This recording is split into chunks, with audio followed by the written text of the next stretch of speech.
Okay, right now we got one of the most legendary producers in DMV history, but I still let him introduce himself. So, Nah, man, it's Dolan Beatz, man. Dolan Beatz. Hey, young Spanky.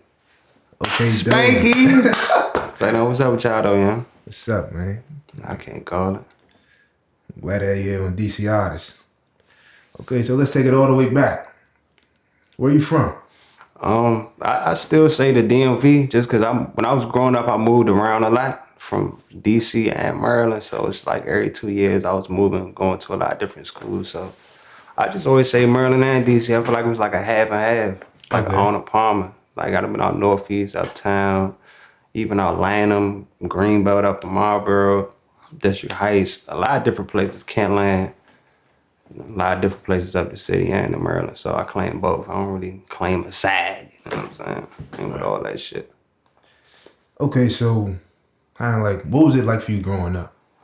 I grew up in a full household, probably about like 10 motherfuckers in like a 2-bedroom all the time. So, you know, you had to get it while the getting was good type shit, fighting over food. I grew up around a lot of people with different musical influences from like reggae. Then I had people that listen to New York shit and down south shit. And that kind of blended everything with my music and shit. Okay, reggae, like, that's quite interesting that you say that. Are your people from here too, or they're from elsewhere? Nah, Jamaica. Okay. Jamaica and Panama. Okay.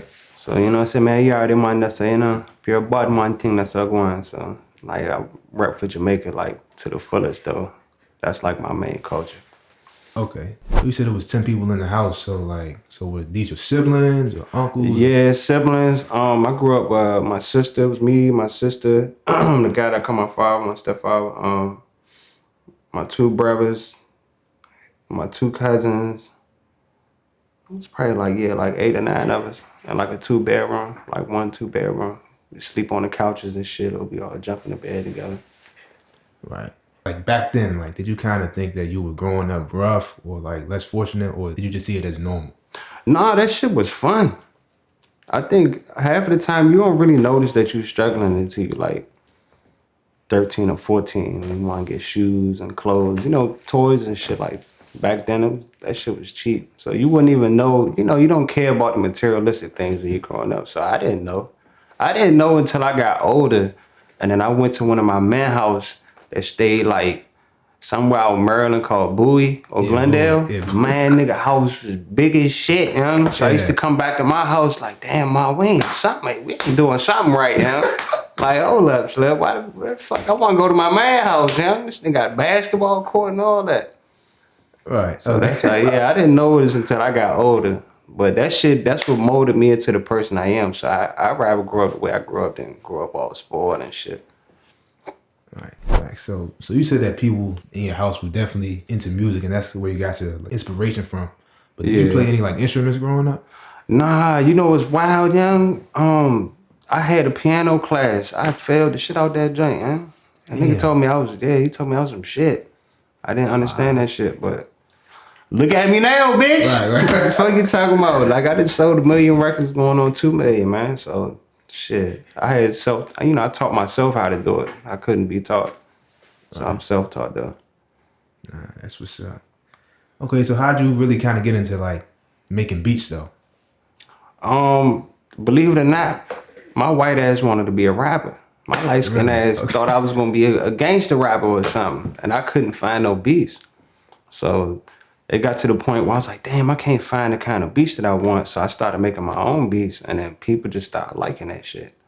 And then probably like my 2nd year to making beats, that's when I met Gleesh. So that's when everything just really started formulating. That was like in 2010 or 11, but even like my man right here, he know I've been dibbling and dabbling with the music since like 2005. I just never took it serious because I was still dibbling and dabbling in other things, if I say it like that. Okay. Yeah. Man, 2005, that's like 18 years ago. Yeah. And back then I was like 5 years old, man. Yeah. Been doing this for some time. Yeah, I knew I wanted to do music since I was a young nigga. Okay, so were there any particular artists or, you know, like producers that kind of influenced you to make music? DJ Paul and Juicy J, that's 3 6 Mafia. Shawty Red, A lot of the go-go bands coming up, like T.O.B., T.C.B., X.I.B., like just the way their drum patterns was. Drummer Boy, UGK, just like, yeah, that type of, I like that down south type of, No Limit, like all that old shit. Okay. That's what's up. How do you go about making beats? Like, what's your creative process like? It depends on how I'm feeling, bro. Like, most people just make beats just to make them. I kind of go off how I feel. So, like, I always tell people, like, if you hear a beat from me and you hear a lot of the piano, that's probably how I was feeling that day. That's a gift and a curse, though. Because sometimes you want to have that light switch where you can just automatically make, like, a DC type beat. Sometimes I don't be feeling like that. So, anything I make come from right here. You know what I'm saying? That's usually how I move. Right. Make it authentic. Okay, so while you like inside the studio, like where do you get inspiration from? Do you have to smoke something or? Nah, I mean in the past I used to, but nowadays not really. That shit was fucking me up in a sense. So I kind of fell back from a lot of that. I really don't need no motivation. I already be hearing it in my head way before I even come there. 9 times out of 10, I'm already ready before I even get there. You know what I'm saying? So anything that I'm making there is just a bonus. It depends on where your bag at too, though, yeah. Because some niggas be trying to be skinny, and act like they only got $50. But the only thing you gonna get is a drum pad. And for me, fuck you talking about, you better come up out that wallet, now. Yeah. Fuck you talking about, y'all acting skinny. Okay, so you would say that it just kind of comes to you like naturally. Yeah, man, I like the authentic vibes. A lot of rappers just be putting on a persona. It's like a little character. It's like NBA 2K or some shit, like some nigga that they just made up. Whole time they be some whole different nigga in real life whole time. Right. Okay. So you said that, just all kind of depends on how you feeling that day. Sometimes it's more piano, sometimes it's more drums. Yeah, man, I might have got some neck that day. Okay. Beat gonna come out marvelous, you hear me? Like how they represent marvelous. Or a bitch or a nigga or somebody, my family member might have made me mad that day. That's how it's gonna come out. I might want to smack this shit out of somebody that day. That's just how it's gonna come out. I feel like that's the best way to capture the vibe, you know what I'm saying? Mm-hmm. Okay, so like what would you say is like the most important element in the beat? Damn, man. The bass. The 808, man. Okay. And the percussion. A lot of the new DC music that's coming out right now, they using a lot of my shit right now. Yeah, facts. Yeah, like everybody out here, they using a ting, ting, that little noise in the background and the bells and all that shit. That's, but shout out to Petro Gang though. I ain't gonna sit here and just like act like I ain't gonna recognize them. But they be using my shit. They look up to me though. But I fuck with them though. A lot of people think I don't fuck with them because they doing the whole, DMV sound right now, but I fuck with them. Okay, so like you said, you've been doing music for like a long time. When did you get your first placement? Shit, yeah. Like artist wise, like big artist wise, Chief Keef. Chief Keef, okay. Yeah. I was at work, man.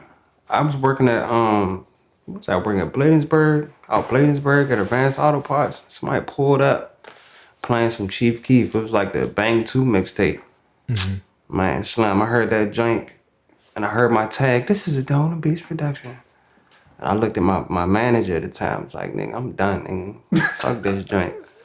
Gone. You hear me? Yeah. Quit that joint that day. Nigga, I was still broke for like 6-7 months. Nigga, it was the worst decision I ever made on my I should have kept that job. So I ain't know how the music work. I thought I was about to get paid, nigga. Nah, nigga, I ain't get paid until a while. But that was the first time. Because Sosa had came down here to fuck with Trill and them. Mm-hmm. So me, Trill, Gleesh, Fredo, all them, we all linked together and shit. And then I think Gleesh had flew out to Chicago to fuck with Sosa. And then I was working on Gleesh's tape, Clean Size Finest 3 at that time. Sosa heard some of them beats. I said, where you get that beat from? And then that's how Sosa found me and shit. Okay. Wait, so how is your, relationship like with Chief Keef now? Oh, it's always been good. Okay. So y'all still talk? Yeah, that nigga wild as shit, man. Okay. That's my boy. On 4 of them. Okay. On BD, folk. Yeah, that nigga funny as shit, man. Okay, so do you feel like making beats for him kind of like open more doors for you in like the industry? Yeah, hell yeah. I mean, the beats I would like the sound that Baby J-Mo and I mean the whole city using right now. I did that sound for Sosa in like 2013, 14, but then somehow it just started catching traction again. You know what I'm saying? So yeah, that music that I was making back then, I didn't know it would still be prevalent today. So that shit was like timeless music to me. Just to know that some shit that I made like shit almost a decade ago is still now out here. It's like that's the new sound. It's like damn, I've been did that shit. Nah, facts. Cause yeah, I still play some of that old Chief Keef all the time. Yeah, So yeah, I would say some drill beats. You know what I'm saying? Yeah. it's timeless music, like you said. Okay, so back in 2018, you had produced Lil Uzi Vert's hit single "New Protect," and it's currently now platinum. Mm-hmm. So first off, how did you make that connection with him? Shit, word of mouth. The same way Sosa got to me through Gleesh. Uzi grew up listening to Chief Keef, like a bunch of the younger rappers now. Right. He had this, I think it was Rich the Kid and Offset Yeah. on this one song. And then it was one of my beats from like 2014. So then I had seen it and went on the Shade Room, and then I had just made a post on Instagram. And I was like, shout out to Uzi for using my beat. Whole time it's an instrumental he got off YouTube, mind you, from like 2014. And then he just DM'd me.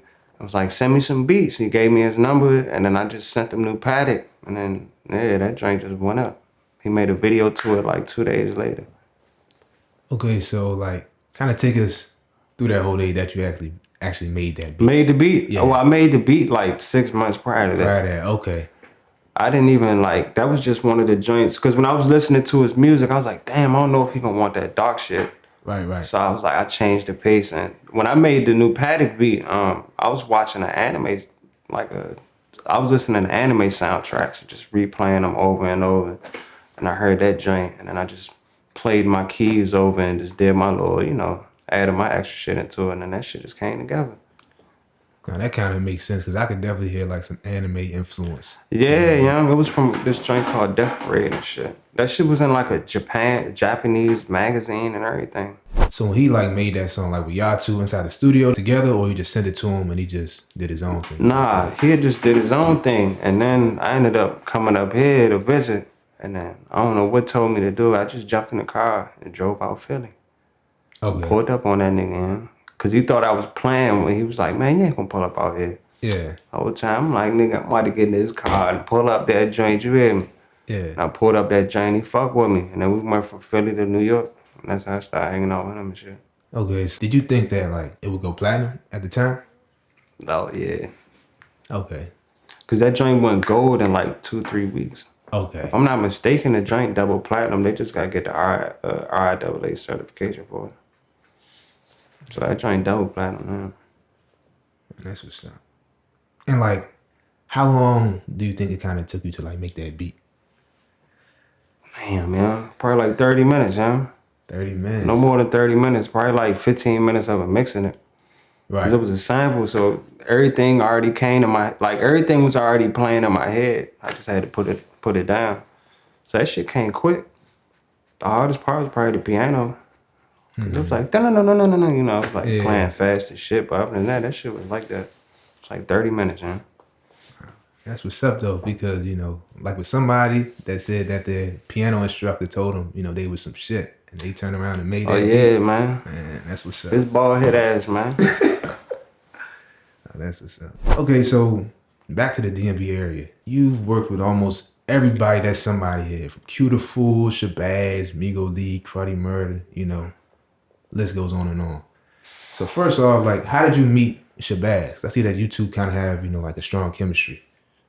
Because Q, so I had a mutual friend that I went to school with back in the day, and he was telling me, he was like, man, I got these two young niggas that's rapping or whatever. So at that time, I really wasn't like taking him that serious when he was saying that. And then one day he was like, man, they want to pay you.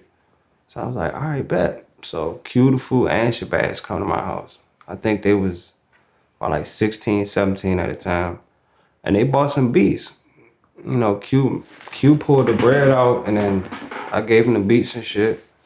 Then I think my broke ass had to go to McDonald's to get on Wi-Fi to send the joints and shit. But that's how I met them. And then ever since when I locked in with them that one time, we just kept fucking with each other. Cause once I actually started listening to their shit, I'm like, oh damn, man, these niggas jive like crank. Yeah. Then I ran it, you know. Then I met Lil Dude and Big Flock and Gunu and all of them, like way before all this rap shit came about. I'm talking about when everybody was cool with each other. That's when I first met them. Everybody was in the same circle. It wasn't all that splitting up shit that was going on there. Nah, that's what's up, man. You know, I see that you have a joint project with Shabazz and a joint project with Migo Lee too, that you dropped earlier this year. So how you go about choosing which artists, you know, that you're gonna make full projects with, and which artists you're just gonna make singles for? Shit, man, it's the bag, nigga. Like, I'm just fucking with y'all. Nah, I gotta really fuck with your shit. You know, when I heard Shabazz, I knew I fucked with his shit. When I heard Migo, I knew I fucked with shit. There's a couple other niggas shit I fuck with, but we just ain't get around to doing a tape. But I already knew I wanted to do a tape with Migo. Shit, I wanted to, bruh. Hey, Blizzy, what's Holmes' name that I wanted to do a tape with too? That died early this year. Yeah, I wanted to do a joint with him. Yeah, send me home. I was talking to him, and then that went left, and then, you know, God rest his soul. You know what I'm saying? Right. But it's a lot of young niggas I want to do shit with, but it be a lot of too much politics out here, so it's not easy for me to navigate the way I want to. I might be trying to bring niggas together. That might not even be the best idea sometimes. Might be murder mayhem in that motherfucker. You hear me? Right. It's sad though. So name some artists that you like want to work with. What, in the DMV? Yeah. Baby 50, Gez, supposed to work with him. He got bad. I got some joints with J-Mo, but everybody dead, yeah. Like, I couldn't, bro, because this is the thing. Everybody that I don't work with, they either dead or they locked up. Right. Or they just coming home. About to go right back in that joint. Right. So it's like I gotta go scouting like every 2 weeks. Oh, nah, you know what, nigga, I'm gonna do a tape with Young Marley. Young Marley, yeah. Young Marley yeah, like that, yeah. I fuck with Young Marley like shit. There's a couple niggas on the South I'm doing some shit. I'm doing some shit with, who else? Glock Jones. He in there, but he can still record. I got some shit with Slime Goon. More shit with Migo. I'm trying like, yeah. I got some shit with Lil Dude. I got endless shit in the cut, man. Okay. I'm glad to hear that. Okay, so whenever I post an artist or whenever DMV Hood and News post an artist, you know, I see people inside the comment section saying, oh, stop this DMV flow, it's off beat, this and that. So do you think that artists can make it mainstream with the DMV flow? Yeah, we our own worst critics, man. Everybody else love our shit. Most of the people that listen to the DMV music, they don't even be in the DMV. I be in Atlanta, I be in other places, and I tell them like, yeah, like from the DMV, DC, Maryland. They be like, oh, for real? They be knowing about everybody, bruh. And you'll be surprised, there's a lot of famous people that listen to DMV rappers and don't even post it or anything. They be listening to that shit secretly, bruh. Wow. Still in the drip. I'm telling you, young. Yeah. I'm telling you, DC popping way more than niggas think, but it's just like doing business with niggas in DC. That shit always go left. Shit don't never go right, you know what I'm saying? So a lot of people be scared to even deal with people in the DMV. Okay, so like when you say scared to deal with, like kind of like touch on that some more. Cause they either get their ass robbed or something happen to their ass. They be scary. Right. Do you kind of think that's why like very few DMV rappers go mainstream? I mean, I think a lot of the DMV rappers get caught up into that local fame. Right. I be trying to tell niggas, bro, you only famous on a dot on the map, my nigga. In PG County and probably Moco, Alexandria, whatever the fuck that shit going on in Virginia. Shout out to Virginia though, but y'all know what I'm talking about, young. The rest of y'all motherfuckers in West Bubblefuck. Right. Yeah, y'all only known to like 10,000 people. It's a whole big world out there. Cause you take them same DMV niggas and put them in Texas, Memphis, Atlanta, LA or New York, and they do a open mic or something like that. Ain't nobody gonna know them. Right. That's when reality gonna sit in. That's why a lot of niggas be trying to move out of the DMV and they come right back. Cause they peep like, oh, I'm only loved here. But you gotta lock over your area first before you try to venture off somewhere else. Right. Someone that's been in this industry for over like 10 years now. Like you've seen all the eras of DMV rap, right? So how would you say that it has changed over the years? What, as far as like what's going on now compared to when I was coming up doing? Yeah, just like DMV rap scene in general. Nigga, it's like we lost our own identity, job. Like, man, we don't even talk like everything we doing nowadays. It's like 1 minute it's like, damn, niggas trying to turn the city in a shot rack. Talking about I'm smoking on this, I'm smoking on that. Like, nigga, we ain't never talk like that when we was growing up. That ain't even no DMV shit. Smoking on who? Like, we don't do that. I mean, but that's the young nigga shit that they do now. But I think now a lot of different sides been linking with each other that normally don't link with each other. This damn shit hectic right now. It's motherfucking war zone out there compared to, it's a lot more bodies dropping than what we used to with the rap shit. Cause we had go-go. Now go-go, nothing against go-go. I love go-go, but it's not as prominent as it once was. So now it's just straight sliding music. Right. But that leaves the lane open for, like how KP shit, his shit don't always be like on some sliding shit. I feel like that's why his music elevating so much, because it's over there compared to everybody else doing the same thing. Right. Yeah, you kind of touched on it briefly about, people are beefing and dying, rappers in our area, they keep going to jail. So as a producer, I'm pretty sure that if you had to work with one artist, then you have to work with somebody else, and those two may not seem eye to eye. So how do you kind of navigate through those situations? I think because I'm older, a lot of people don't really, a lot of the rappers that be meeting me, they always tell me they grew up listening to me. And I had no problem telling a rapper like, yeah, I worked with one of your eyes, bro. I'm cool with him. But at the same time, they respect me for just even saying that. And plus, they know it's y'all business with me. I don't give a fuck what y'all niggas be doing when y'all out the city and y'all in a striker, free car, whatever the fuck y'all doing. You know what I'm saying? Like, I'm just here to do music. Don't put me in that shit, Holmes. I ain't never been one to pick a side. You know what I'm saying? It's all business with me. Right. Has a rapper ever forced you to like pick a side or Nah. press you out? Okay. Nah. Like I said, I don't think so because of the fact that I've been doing this shit way before them when they was doing homework and shit. And they was doing, in school. Yeah. Eating lunch and shit, eating chicken nuggets and tater tots. I was making beats. Right. So they can't even say. And then plus on top of that, even if that was the case, a lot of them like that I worked with some of their favorite rappers, like Chief Keef. So the influence that I hold, whether it's Lil Uzi, Chief Keef, Young Gleesh, or Pee-wee Longway, or Lil Yachty, or Playboy Cardi, or all the other names that I work with. Sometimes if a person know that you know people that they want to know, sometimes they'll overlook a lot of shit. It's kind of like a bitch overlook that, you a bum ass nigga because you got some money or some shit. You know what I'm saying? If you got the bread, she not even going to pay attention to the bad shit. She just worrying about the bread. So I feel like that's how some niggas move with me. They like, man, he be working with so-and-so, but they probably like, man, this nigga Dolan plugged in with this person though. Yeah. So that might help me too. I don't know, yeah. Facts. As we've already established, a lot of our rappers are in jail, and recently, so many of them have been dying. So, what do you think can be done to kind of change that? Nothing. Okay. Nothing at all. Stay your ass, man. I mean, I look at it like as if you're an artist and you out there talking that shit, you better be living out that shit. You better stay in the house. Oh, I don't know, you know what I'm saying? Like, if you get that bag, Slim, the objective is to get the fuck from around this joint. You niggas want to be famous down the street and shit, and you get your ass popped and get put on a t-shirt, then you gonna be in the dirt, Slim. You gonna take a dirt nap and everybody gonna miss you. The only time they gonna remember you is on your birthday. Facts. You done made all that money you can't take that shit up there with you. You got motherfuckers got GoFundMe to bury your ass and shit. You ain't had no life insurance. You ain't take care of nothing. Like, nah, Slim. You should be trying to make it past 25, get a house or some shit. Get your folks up out of here. Niggas want to be in the trenches so much. I mean, some niggas ain't got no choice though. Okay, so you said that guys need to move, and if I'm not mistaken, you've been in ATL for the past 8 years. Yeah. So what kind of made you want to just leave here?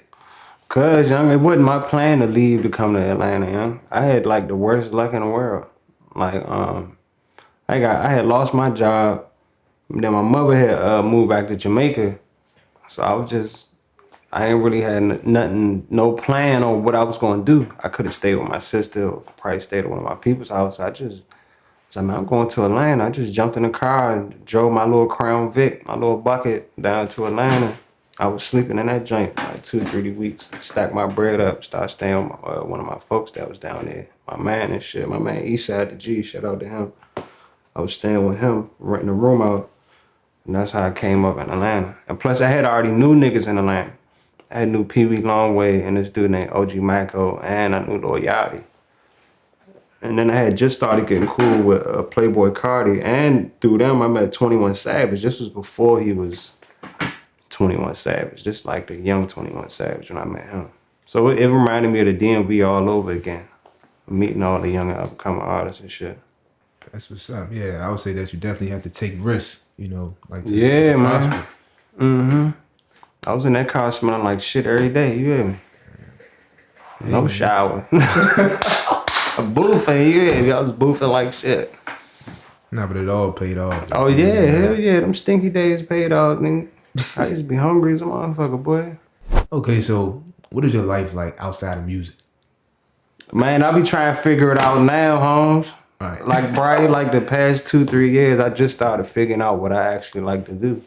Cause I'm so glued behind the computer screen so much. Yeah. Like, I done forgot even how to date. Okay. You hear me? Bitches be trying to fuck with me. Let's go to lunch or brunch. I'm like, bitch, I don't wake up till like 4 or 5 o'clock in the afternoon. Then I realized, like, that's not normal, young. Yeah. Like, you know, like, nigga, what do you like to do? So one time my laptop broke, right? Slim. That's when I realized I ain't got no life. This was like 3 years ago, right? My laptop broke and I took the joint to get the joint fixed the whole time, right? So I dropped the joint off and then I go home and then I called the little joint I was dealing with at the time. I'm like, young, what do people do? Like, I'm used to making beats all day. She was like, go out, get something to eat or play a game. And I picked up my phone, started playing this joint called Call of Duty Mobile. I still ain't got no life, man. Yeah, okay. I just pay bills and make beats, you hear me? All right, nah, I feel that. If you were not a producer, you know, if you weren't inside this industry, like, what do you think you would be doing with your life? A mechanic. Mechanic. Okay. Yeah, I'll probably do some, I don't know, bro. I ain't good at school. I ain't never graduated and I got kicked out like 100 times. I probably had to do something that where I'd work for myself, so I'll probably be a mechanic or something. Okay. I want a motherfucking balls haul down my back and shit. I'll probably like try to own a shop, a repair shop or some shit like that. Right. But that's my second little hobby is cars. Okay, so you said that you got kicked out of school so many times, so like, did you ever like want to go back and finish? I tried to, young. It wasn't even like I was getting kicked out of school because I was a bad kid, like fighting and shit like that. I just ain't never used to go. Right. Like, me and my man right here, we used to meet up with each other when we was younger to go bust a swerve. I don't know if y'all know what that means, but you know. Yeah. Yeah, young, we'll go leave school. And then me and him was like one of the few niggas that had cars and shit. So we'd jump in a whip and pew. So I just never went. And then by the time I had got kicked out of this joint in Maryland called Wise. Mm-hmm. And my mother just, instead of letting me, trying to put me back in school, she let me like stay at the crib and just like really be a loser. You know what I'm saying? Yeah. And made me leave out to go look for a job every day. So then I went back, but then when I turned 18, they kicked my ass out of alternative joint out Maryland. I went to alternative school in Apple Road and shit. They gave my ass the boot. Yeah. And then I was like, fuck that shit. I almost did it though, yeah. Mm-hmm. Almost. Fuck that money up though. All right. Okay, so do you regret not like graduating from school or? It's just nah, young, I was some shit at that shit, man. Right. Yeah, I was some shit at school, yeah. I was one of them niggas that used to be drawing shit in the book. Okay. Like, you know what I'm saying? Yeah, like, well, I used to open the book and just be like, put my hand on my head, act like I was asleep. I used to come to school fried bacon like shit. Mm-hmm. Off the good gas in the morning, yeah. Okay. Then my shit used to be fried. Okay. Back to music, you know. I gotta ask every rapper or producer that comes on my platform, who would you have in your top 5 DMV artists? Damn, man. That's a good ass question. Top 5 DMV? Yeah.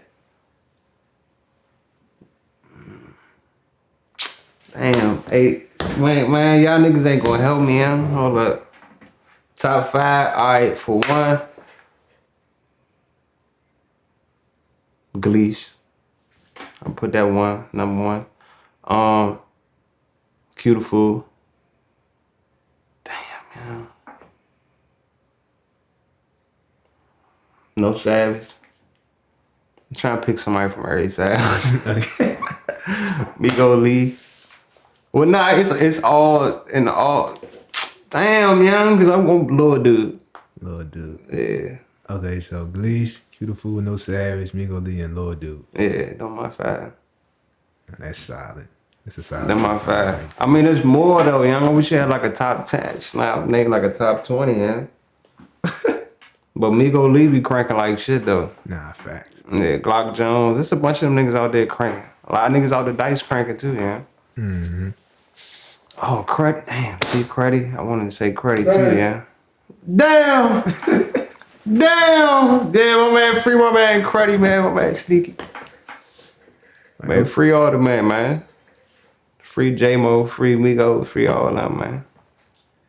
Okay, so top 5 DMV producers. Me, Dolan, and Dolan, nigga. Okay. It's only me. Okay. Fucking crazy. It's like, nah, man. I got the Petro Gang, Anti, me, my man Too Tall. He made the joint, Rick Ross and Drake. Damn, young, there's so many of y'all niggas. I don't remember all the names, young, but I know they were Petro Gang. I don't know. It's Butter. That's his name, Butter. He cranked too. Yeah, Butter. Yep. There's a Chicho. Damn, man. My man Chicho. Man, it's like 50 of us out this joint, yeah? All of them. Shit. But I'm number 1. Okay. Like y'all talking about. Yeah. Respect. But nah, facts. So DMV definitely has some talented producers. Yeah, we got endless shit out here, man. They ain't all, all of us don't sound the same. Right. Some niggas out here making R&B shit. You just got your heart broken by your bitch. You out here sucking dick. They got beats for that down here too, man. It ain't all about sliding and all that. You got Hardo, Turk. Oh, Spockheim? Yeah, man. Damn, see, Slam. There's so many of them, man. I can't keep up with all of them, man. What's the best beat that you've ever made? 12 bars. 12 bars, Chief Keef. Okay. Yeah, that's probably my favorite drink. That's a Marvin Gaye drink. Okay. Mercy Me, that drink like that. That's probably my favorite drink. That's like my most memorable beat. That like really, if it wasn't for that song, and the whole time I sent that joint to him on an accident. Right. Wow. I had made that beat in like 2011. I accidentally sent it to him in 2013. Okay. It ended up being the best. Because I had named the beat intro type, but I had made another intro type joint, but I got them mixed up. Sent them the wrong joint. Ended up being the best decision ever. Yeah. Facts. Okay, so what is the best beat that you've ever heard? Damn, nigga. That's a hard ass question, yeah. Best beat I ever heard? Yeah. In my life? Yeah, any genre, any song. Like, I don't know, yeah. Probably the Aaliyah joint. I care for you. I like that joint. okay. That Aaliyah joint. Yeah. I'm not sure if I heard it. See, probably young. Yeah, That's I'm probably young. why, yeah. It's called I Care for You. I like that joint. And then rap wise, sipping on some scissor, like 3 6 Mafia. Okay. I like that beat like that. As we already established earlier, this summer you would drop a joint project with Migo Lee. That joint cranks. I play that joint all the time. I appreciate you, man. What is next for Dolan? Man, we doing a tape. I'm doing a tape with, man, I'm gonna have Slam Goon, Migo, Cruddy. I'm gonna have the whole city on there. Not even just the city. People from Atlanta, people from Memphis, people from New Orleans. I'm always working with, as far as like the big name placements, those aren't never guaranteed. So I can easily say, oh yeah, I got songs with Uzi that ain't out. Or I got songs with G Herbo that ain't out, or different artists, but it depends on if the label picks it and the politics. That's why a lot of people see me work with the DMV artists, because I can kind of maneuver better. I know what's going to come out. I don't got to deal with an attorney and all this extra shit when you just dealing with a nigga. You know what I'm saying? Around here, I can kind of know when it's coming out, if it's coming out, when you're dealing with majors, it's a lot more structured and a little bit more complicated. Okay. Dang, man. So you got songs with G Herbo, Uzi, and these songs have not been like released yet. Nah. Man. I got songs with a lot of people, Chief Keef. I mean, but it just depends on when they come out. 'Cause 9 times out of 10, a song that you might hear that comes out, that song been done like a year ago. Okay. That's usually how the songs really work. So what's new to the listener is usually old to the artist and the producer. Right. Been heard that shit a long time ago. Do you ever like try to like pressure them like, oh man, we gotta drop this? Like talk to your label and see if they could drop this song for us. Oh nah, half of the time the labels be having these niggas in chokeholds. Okay. They don't really, it really don't be up to them. You know what I'm saying? So that's why I like doing the underground stuff, because I can make that dark sound. A lot of people like that dark sound, but in the industry with them upper echelons, they don't really like all that. Right, fact. You know, they get to having you paint your fingernails and doing all types of weird shit. Okay, so do you have any like advice to anybody that kind of looks up to you? You know, like up and coming like beat makers? Man, don't get too fried, man. That's all I'm gonna say. Don't get too lost in that. Not even get fried, but damn, that's fucked up, man. Get fried, but don't get too fried to the point where you lose yourself. You know what I'm saying? Make sure you stay focused and still live a life. Don't make your whole life about music, bro. I did that shit. Worst decision in my life, man. Well, not the worst, but you know what I mean, bro. Too much of anything ain't good for you, so. And don't be scared to work a job. If y'all young niggas got to work a job while you making beats or whatever, I used to do that shit too. I used to sell my beats like, nigga, I used to do 5 for $100. And I did that shit like 5-6 times a week, and I was working a job. I was looking good when I was in Georgia. Way before, and now, fast forward now, I ain't had a job in like 6 years, nigga. I ain't work for nobody, so yeah. Don't be no dumbass just out here just crashing. And make sure you keep the right motherfuckers around you. Definitely gotta watch the company you keep. Yeah. Where can they follow you at? Instagram, Twitter? Man, yeah, Instagram at Dolan Beatz, aka I'ma fuck your bitch. It's like, nah. Yeah, man, Dolan Beatz, man. Follow me on Instagram. I don't really be on Twitter like that. But yeah, just fuck with me, man. If you need some beats, make sure you got some money too, yeah. Smack this shit out. Damn, nigga. Keep it rolling, yeah. Dolan done fucked the interview up already, man. That's all, folks. Dolan Beatz, man. Appreciate man, nigga, you had me sit back down and do that again, yeah?